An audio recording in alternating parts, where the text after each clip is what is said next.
ഒരു cooking video ആണ്. ഇന്നൊരു കിണ്ണത്തപ്പാണ് ഉണ്ടാക്കുന്നത്. പിന്നെ ഇന്നലെ ഒരു വീഡിയോ ചാനൽ ഇട്ടിരുന്നു, കുക്കിംഗ് വീഡിയോ തന്നെ. അൽഫാമിൻ്റെ റെസിപ്പിയാണ് ഇന്നലെ ഇട്ടിരുന്നത്. അപ്പോൾ എല്ലാവരും അതൊന്ന് കണ്ടു നോക്കുക. പിന്നെ ഈ ചാനൽ സബ്സ്ക്രൈബ് ചെയ്യാത്തവർ ചാനൽ ഒന്ന് സബ്സ്ക്രൈബ് ചെയ്യുക.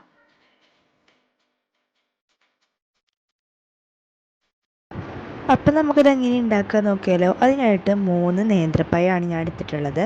നല്ല പഴുത്ത പഴമാണ് ഇപ്പം ഞാൻ ഇവിടെ എടുത്തിട്ടുള്ളത്. നല്ല പഴുത്ത് തന്നെ വേണമെന്നൊന്നുമില്ല. ഇനി നമുക്ക് ഈ ഒരു പഴം വേവിച്ചെടുക്കാം. അതിനായിട്ട് ഞാനൊരു പാത്രത്തിലേക്ക് വെള്ളം ഒഴിച്ചതിന് ശേഷം പഴം ഇതിൽ വെച്ചിട്ട് വേവിച്ചെടുക്കുകയാണ്. ഇത് വെള്ളത്തിലല്ലെങ്കിൽ ആവിയിൽ വെച്ചിട്ടും വേവിച്ചെടുക്കാം കേട്ടോ. അപ്പം ഞാനിത് നന്നായിട്ട് വേവിച്ചെടുത്തിട്ടുണ്ട്. ഇനി നമുക്കിത് ഈ ഒരു വെള്ളത്തിൽ നിന്ന് മാറ്റി കൊടുക്കാം. അപ്പം ഞാനിതെല്ലാം വെള്ളത്തിൽ നിന്ന് മാറ്റിയെടുത്തിട്ടുണ്ട്. ഇനി നമുക്ക് ഇത് ചൂടാറിയതിന് ശേഷം തൊലിയെല്ലാം കളഞ്ഞെടുക്കാം. അടുത്തായിട്ട് ഞാൻ മിക്സിയുടെ ജാർ എടുത്തിട്ടുണ്ട്. അതിലേക്ക് ഈ പഴം നമുക്ക് ഇട്ട് കൊടുക്കാം.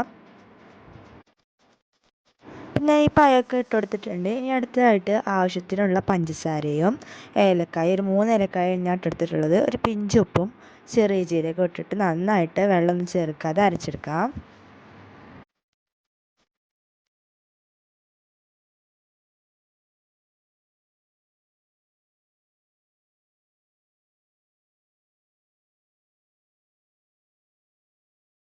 ഇതിപ്പോൾ ഞാൻ ഒട്ടും വെള്ളം ചേർക്കാതെയാണ് അരച്ചെടുത്തിട്ടുള്ളത്. ഇനി അടുത്തതായിട്ട് ഒരു തേങ്ങയുടെ അരമുറി തേങ്ങാപ്പാലാണ് ഞാൻ ഇതിലേക്ക് ഒഴിച്ചെടുക്കുന്നത്.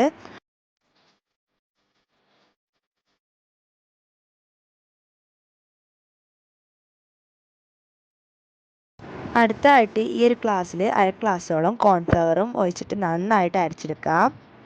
ഇതിൻ്റെ കൂട്ടത്തിലൊരു മുട്ടയും ചേർത്തെടുത്തിട്ടുണ്ടായിരുന്നു. അത് ഞാൻ വീഡിയോ എടുക്കാൻ വേണ്ടി മറന്നതാണ്. അടുത്തതായിട്ട് ഞാൻ ഈ ഒരു കിണ്ണത്തപ്പം സെറ്റ് ചെയ്യാൻ വേണ്ടിയിട്ട് ഇതുപോലൊരു സ്റ്റീൽ പാത്രമാണ് എടുത്തിട്ടുള്ളത്. ഇതിലേക്ക് നമ്മൾ ഓയിൽ ഇതുപോലെ എല്ലായിടത്തും കൂടി ആക്കി കൊടുക്കാം.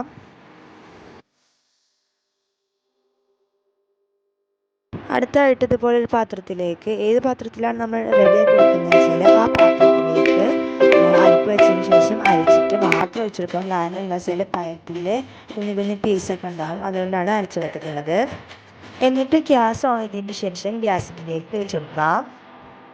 എന്നിട്ട് കൈ ഇതിട്ടാതെ മിക്സ് ചെയ്തെടുക്കാം. ഞാനതിലേക്ക് ഒരു സ്പൂണോളം നെയ്യ് ചേർത്തെടുത്തിട്ടുണ്ട്. കാരണം എന്താ വെച്ചാൽ ഇത് നല്ലൊരു രീതിയിൽ കേക്ക് പോലെ കണ്ടിട്ട് ഇത് കട്ടിയൊക്കെ വരാൻ വേണ്ടിയിട്ടാണ് ഞാൻ ഇതുപോലെ നെയ്യ് ചേർത്തെടുത്തിട്ടുള്ളത്. ഇതിലേക്ക് നമ്മൾ കോൺഫ്ലവർ ഇട്ടതുകൊണ്ട് തന്നെ പെട്ടെന്ന് കുറുകിയിട്ട് വരും. നല്ല പെട്ടെന്ന് അധിക സമയമൊന്നും വേണ്ട, ഒരു 2 മിനിറ്റ് മതിയാകും പൊട്ടിക്കാൻ വേണ്ടിയിട്ട്. ഇത് കുറുകിയ സമയത്ത് ഞാൻ വീണ്ടും നെയ്യ് ഒഴിച്ചെടുത്തു. പിന്നെ നന്നായിട്ട് മിക്സ് ചെയ്തിട്ടുണ്ട് കൈ വിടാതെ. ഇപ്പോൾ നന്നായിട്ട് ശേഷം ഗ്യാസ് ഓഫ് ചെയ്തെടുക്കുക. എന്നിട്ട് നമ്മൾ എണ്ണ അരിച്ച് സെറ്റ് ചെയ്തിരുന്ന ആ പാത്രത്തിലേക്ക് ഇത് ഒഴിച്ചെടുക്കാം. ഒഴിച്ചെടുത്തതിന് ശേഷം ഒരു 1.5 മണിക്കൂർ ചെറുങ്ങീരൊന്ന് റെസ്റ്റ് ചെയ്യാൻ കേട്ടോ. ഇതൊക്കെ ഞാൻ ഒരു ശേഷം